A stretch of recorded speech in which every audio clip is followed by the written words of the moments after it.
నిజమేనమ్మా, నా మాట నిలబడాలి అనుకున్నాను. కానీ నా మనవరాలు ఇంత బాధపడుతుంది అంటే భరించలేను. క్షమించండి. బాబు గారు, నా జీవితాన్ని మీరు నిలబెట్టారు. జన్మంతా మీకు రుణపడి ఉంటాను. మరి మా అన్నయ్య అంటే ఏమనుకున్నారు? ధర్మాన్ని 4 బాధాల మీద నిలబెట్టే మొనగాడు, ధర్మం తప్పని వీరుడు, మా బొబ్బిలి వంశోద్ధారకుడు. రే ప్లీజ్ ఆపరా.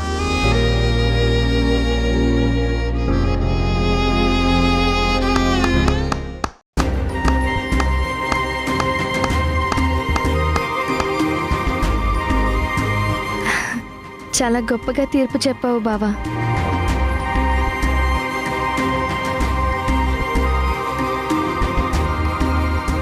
బావా, అమ్మమ్మ ఇచ్చిన మాటకి కట్టుబడి నీకు భూమికి పెళ్లి చేయాలని తెగ ఉబలాట పడుతుంది. అదే భూమి మనసులో నీ మీద వ్యతిరేకత అనే రీజన్ నేను నాటితే అప్పుడు నా ప్రేమ ఫలిస్తుంది. నువ్వు చెప్పిన తీర్పుని నీతో మాట తప్పేలా చేసి నిన్ను నేను పెళ్లి చేసుకుంటా.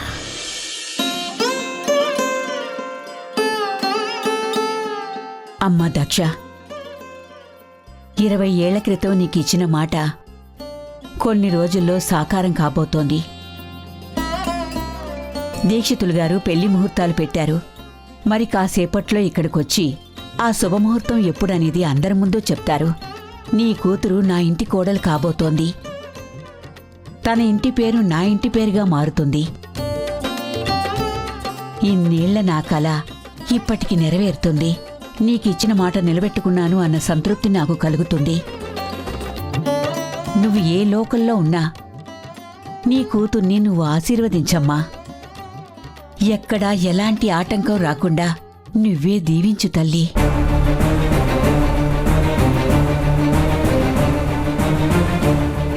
దక్ష, అమ్మ నీకిచ్చిన మాటని నిలబెట్టాలని నేను ఎంతగానో అనుకున్నాను.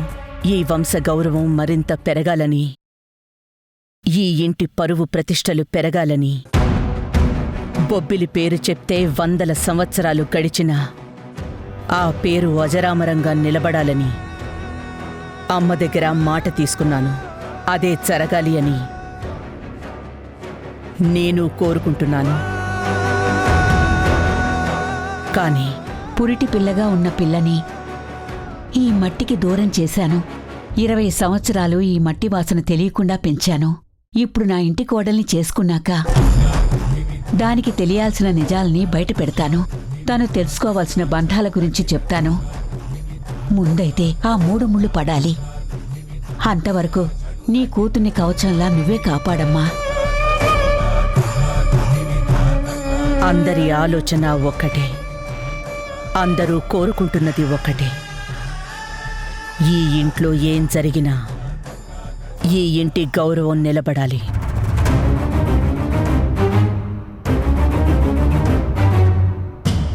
అమ్మా భూమి, అదేంటమ్మా ఇంకా ఇలా ఉన్నావు? దీక్షితులు గారు వచ్చేస్తారు. నీకు పెళ్లి ముహూర్తాలు పెట్టారు. ఆ ముహూర్త కాగితం ఇప్పుడు చదువుతారు. ఏంటి అలా చూస్తున్నావు? జరిగేది నీ పెళ్ళే. ఆ కళ నీ కళ్ళల్లో కనపడాలి. ముందు వెళ్ళి నువ్వు రెడీ అవ్వు.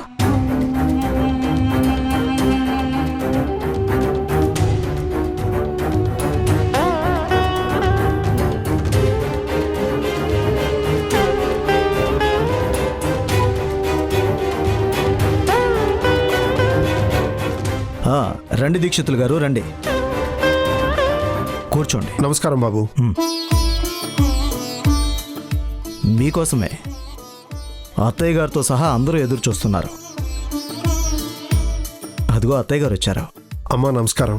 నమస్కారం దీక్షితులు గారు, కూర్చోండి.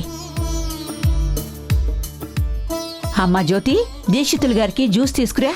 అక్కర్లేదమ్మా, ఇప్పుడే తాగొస్తున్నాను.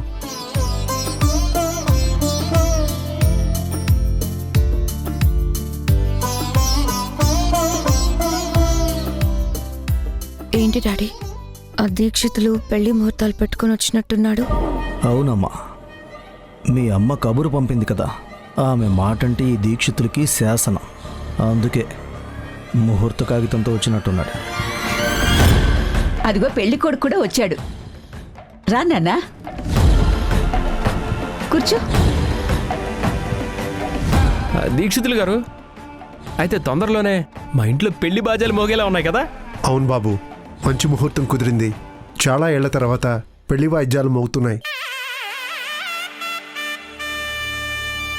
దీక్షితులు గారు, దక్ష జాతకం ఏంటో అర్థం కావడం లేదు. ఆ రోజు తన పెళ్లి కూడా అత్యవసరంగా నిర్ణయించాల్సొచ్చింది. ముహూర్తం కుదురుతుందో లేదోనని ఎంతగానో మదన పడ్డాను. కాని రాములవారి పట్టాభిషేకానికి వశిష్ఠుల వారు పెట్టిన ముహూర్తం అన్నారు. ఎన్ని ఆటంకాలు ఎదురైనా ఆ పెళ్లి జరిగింది. అలాగే నా మాట నిలబడేలా ఈ పెళ్లి జరగాలి. ఈ ముహూర్త బలం కూడా అంత బలంగా ఉండాలి.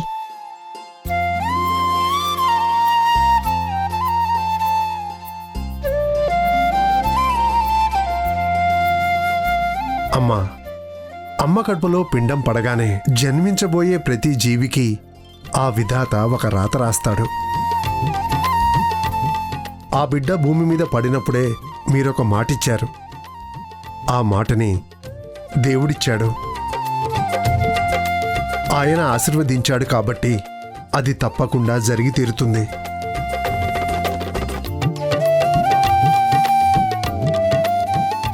నమస్కారం అమ్మా. నమస్కారం దీక్షితులు గారు. ఏంటమ్మా భూమి అలా చూస్తున్నావు? వచ్చి బావ పక్కన కూర్చో. కాబోయే దంపతులు మీరే. మీ పెళ్లి ముహూర్తాలే ఇప్పుడు దీక్షితులు గారు చెప్పబోతున్నారు. పర్లేదమ్మమ్మ, నేను నిలబడతాను. ఏంటి భూమి ఇది? ఇదంతా సిగ్గే.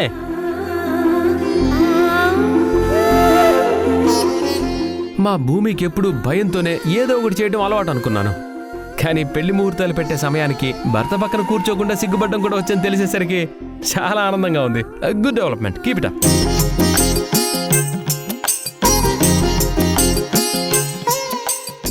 రుద్రాణి, ముహూర్త కాగితం దీక్షితులు గారు చదివిన తర్వాత ఆ కాగితాన్ని మీ దంపతులిద్దరూ చూసుకోవాలి. అమ్మా, ఇక ముహూర్తాన్ని చదవమంటారా? ఆ మాట మీ నోట ఎప్పుడు వినబడుతుందానని ఎదురు చూస్తున్నాను. చదవండి దీక్షితులు గారు.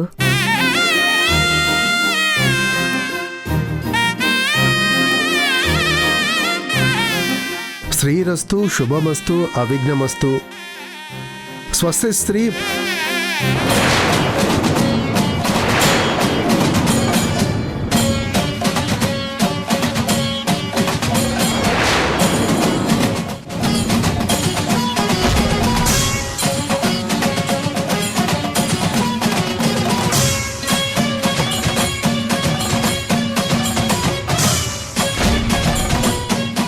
రుద్ర, ఏంటి నువ్వు చేసిన పని?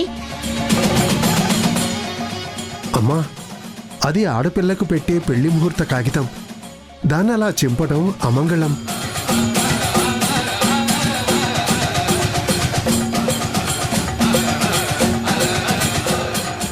దీక్షితులు గారు, మీరు బయలుదేరండి. మరోసారి ముహూర్తం పెట్టుకుందాం. ఇప్పుడు ఏ కార్యక్రమం జరగదు. మళ్ళీ ఎప్పుడు అన్నది నేను కబురు పెడతాను. మీరు బయలుదేరండి. సమాధానం నేను చెప్పమంటే నువ్వు దీక్షితులు గారికి చెప్తున్నావేంటి? ఆయన ఎక్కడికి వెళ్లరు, ఇక్కడే ఉంటారు. ఎందుకు ఇలా చేసావో చెప్పు. దీక్షితులు గారు, వెళ్ళమని చెప్పాను కదా, మీరు వెళ్ళండి. మంగళ శాసనాలతో రాసిన ముహూర్త కాగితాన్ని అలా మీరు చింపటాన్ని ఎలా అర్థం చేసుకోమంటారు? మీ ముందు చెప్పే మాటైతే తప్పకుండా చెప్పేదాన్ని కదా. మీరు మా ఇంటికి ఆప్తులని మాకు తెలుసు. కానీ కొన్ని ఇంటి గుట్లు ఎవ్వరి ముందు మాట్లాడుకోకూడదు. తర్వాత ఏం చెప్పాలో నేను మీకు కబురు చెప్తాను. ఇప్పుడు మాత్రం నన్ను అర్థం చేసుకోండి.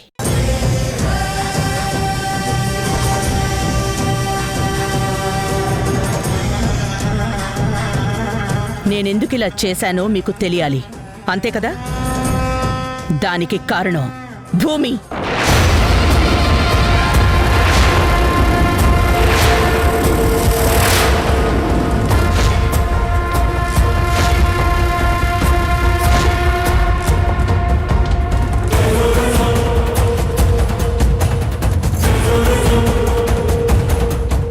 చేసిందంతా నువ్వు చేసి భూమి అంటావేంటి? ఏంటమ్మా మమ్మీని అంటున్నావు? తను ఏం చేసినా మంచి చేస్తుంది కదా, తనకి తెలీదా ఏం చేయాలో? కుముదా,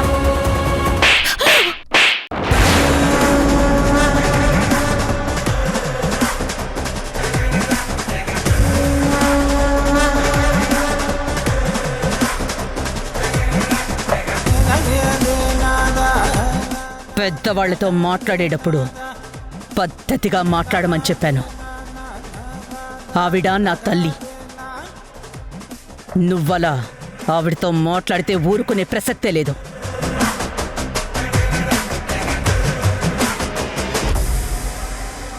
తను నీ గురించి మాట్లాడితే నువ్వు నా కూతుర్ని కొట్టడం నాకు నచ్చలేదు రుద్ర. ఈ పని నేనెందుకు చేశానన్నది సమాధానం మా అమ్మకి మాత్రమే చెప్పాలి. కానీ అమ్మ నన్ను ప్రశ్నిస్తున్నప్పుడు తనకి ఎవరు ఎదురు చెప్పినా నేను ఊరుకోను.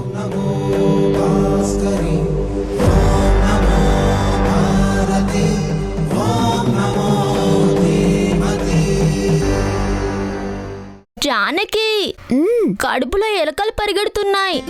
ఇంతకీ ఏం టిఫిన్ చేస్తున్నావు? ఉప్మా. అబ్బా, ఎప్పుడు ఉప్మానేనా? ఆహా, దొరగారికి ఏం టిఫిన్ కావాలో?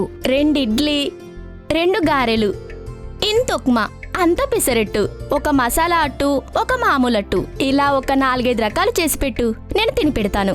అవన్నీ కావాలంటే నువ్వు ఒక దగ్గరికి వెళ్ళాలిరా. అవునా? ఎక్కడికి వెళ్ళాలి?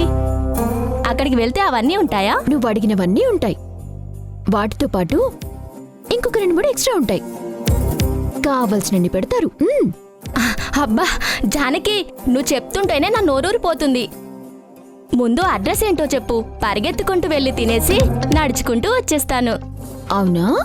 సరే అయితే మన ఇంటి నుంచి 100 అడుగులు స్ట్రెయిట్ గా వేసావనుకో, అక్కడ నీకొకటి కనపడుతుంది. ఏంటి కనపడేది? అక్కడొక పాప తప్ప ఇంకేమీ కనపడదు. అదే నేను చెప్పిన ప్లేస్. ఏంటి? అప్పలమ్మ పుల్లట్ల హోటలా? అవును, అక్కడే నువ్వు అడిగినవన్నీ ఉంటాయి. నువ్వు ఇలా ముద్దుగా అడిగావనుకో, కావలసినవన్నీ పెడుతుంది. ఏంటి పెట్టేది? మొన్నొకసారి ఇలాగే ట్రై చేశాను. నేను వెళ్ళి, అప్పలమ్మ నువ్వు అప్సరసలా ఉన్నావు, పోనీ నీ పేరు మారుద్దామంటే నీకన్నా చిన్నవాడినైపోయాను అంటూ 4 మాటలు పొగిడాను. అప్పుడు అట్లు పెట్టిందా? చేతులు చాచమంది. చేతులు పెట్టిందా? కాదు, వాతలు పెట్టింది.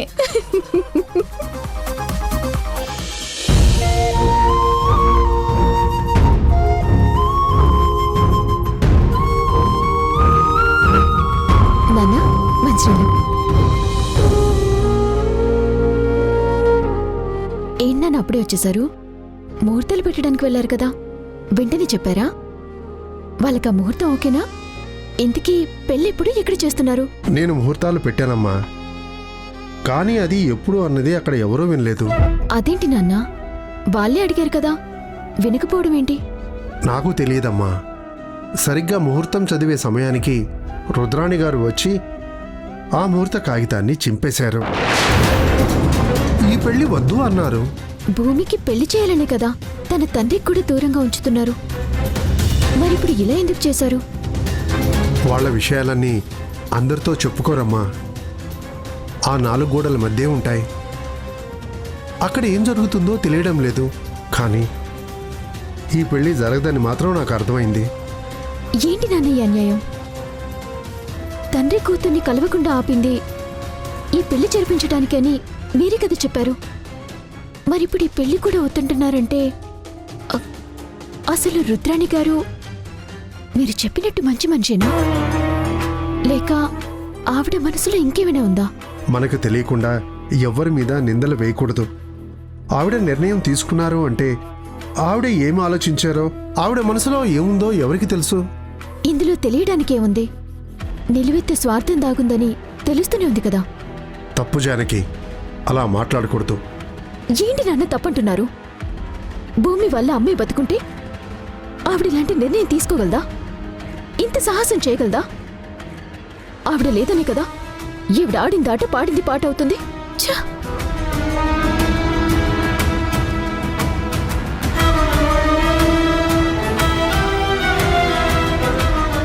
అమ్మా దక్ష, ఆ భగవంతుడు నిన్ను తీసుకెళ్ళిపోయాడు. నన్ను ఈ లోకంలో వదిలేశాడు. నీకిచ్చిన మాట నిలబెట్టాలని నేనెంత ప్రయత్నిస్తున్నా అది జరగడం లేదు.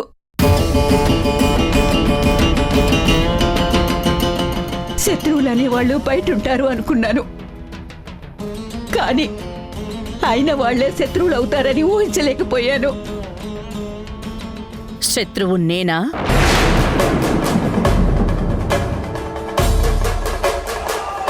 చెప్పమ్మా, నువ్వు శత్రువన్నది ఎవరిని?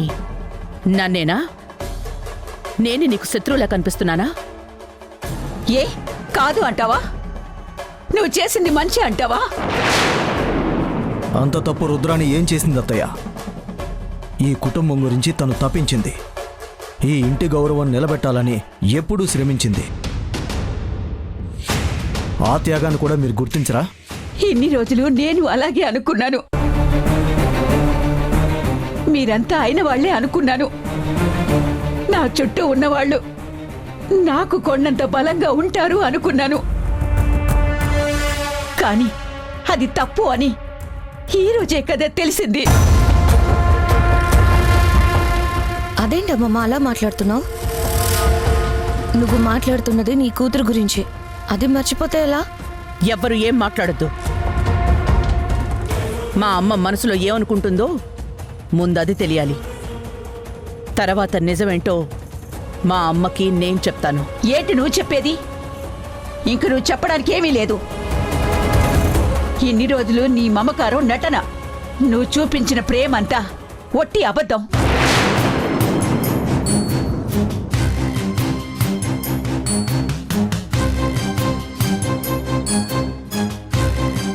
ఇరవై సంవత్సరాలు దూరంగా ఉండేసరికి నువ్వేంటో పూర్తిగా తెలుసుకోలేకపోయాను. మళ్ళీ ఈ గడ్డ మీద అడుగు పెట్టిన దగ్గర నుంచి నువ్వు చూపిస్తున్న ప్రేమ అంతా మోసంతో కూడిందని గ్రహించలేకపోయాను.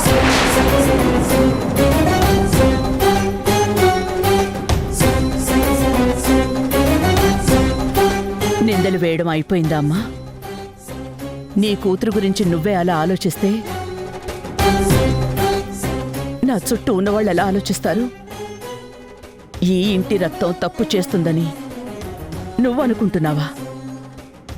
ఏ రోజైనా అలా చేసిన చరిత్ర నువ్వు విన్నావా?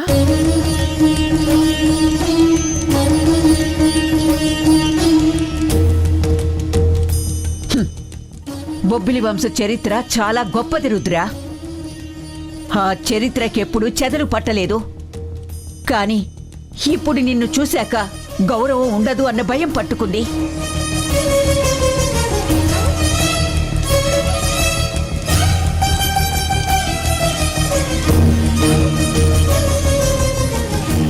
ఈ వంశానికి ఆ పరువుని అప్పగించాలనుకున్నాను. దక్షకిచ్చిన మాట నిలబెట్టుకోవాలి అనుకున్నాను. కానీ పెళ్లిదాకా తీసుకొచ్చి నువ్వే ముహూర్తాలు పెట్టిన కాగితాలు చించేసి నీ మనసులో ఏముందో చెప్పావు. ఇంకా ఇంతకు మించి నీ ద్రోహాన్ని ఇంకెలా చెప్పమంటావు?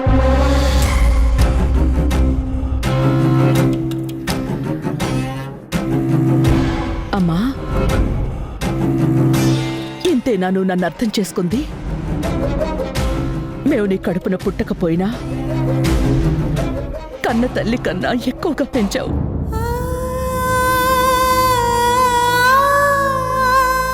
మాకు అమ్మ అంటే మమ్మల్ని కన్న తల్లి ఎప్పుడు గుర్తుకు రాదు.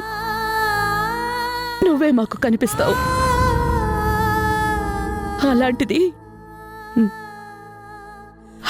నా తల్లి ఈరోజు నా మీద ఇన్ని నిందలు వేస్తోందంటే నేనెలా తట్టుకోగలనమ్మా?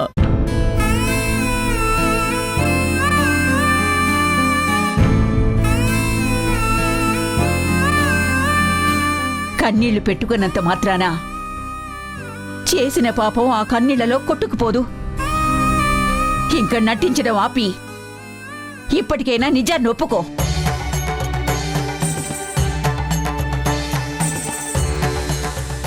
ఆ రోజు అధికారం కోసం పెళ్లి చేసుకుని గుమ్మంలో అడుగు పెట్టావు. నేను నీకు అధికారాన్ని దూరం చేసి దక్షకి కట్టుపెట్టాను. దైవం నీ వైపే నిలబడింది. దక్షని తన దగ్గరికి తీసుకువెళ్ళిపోయింది. నువ్వు కోరుకున్న అధికారం నీకే దక్కింది.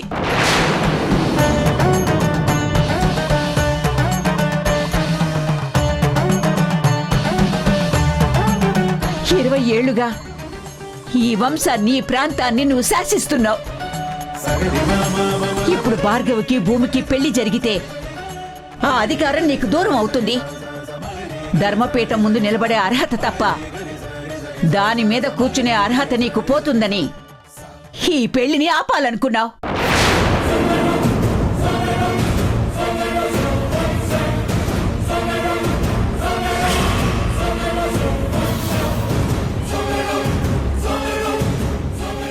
ఆస్తి కోసం, అధికారం కోసం మమకారాన్ని మర్చిపోయావు. బంధాన్ని వదిలేశావు.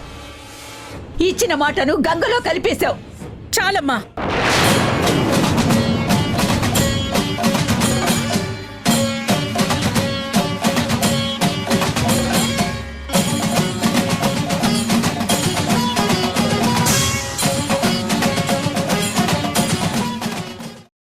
నమస్కారం బాబు, మీరేంటి ఇలా వచ్చారు? నీకు పొలం ఇచ్చిన పాపానికి మేము ఇక్కడి దాకా రావాల్సి వచ్చింది. మీ భూములు కౌలు చేసుకుని బతికే కౌలు రైతునమ్మా. మీరు పిలిస్తే నేనే వచ్చేవాడిని కదమ్మా. నిన్ను పిలిపించుకుని కాఫీ ఇచ్చి మాట్లాడడానికి నువ్వేం మాతో సమానమైన వాడివి కాదు. మా కాళ్ళ దగ్గర బతికేవాడివి. కౌలు డబ్బులు మా కాళ్ళ దగ్గరికి తీసుకొచ్చి ఇవ్వాల్సింది. మర్యాదగా డబ్బులు ఇస్తావా, మా చేతుల్లో తన్నులు తింటావా? లేని డబ్బులు ఇమ్మంటే ఎలా ఇస్తానమ్మా? వీడు ఎలా ఎందుకు ఇస్తాడు కుముదా? చావగొడితే చచ్చినట్టు ఇస్తాడు.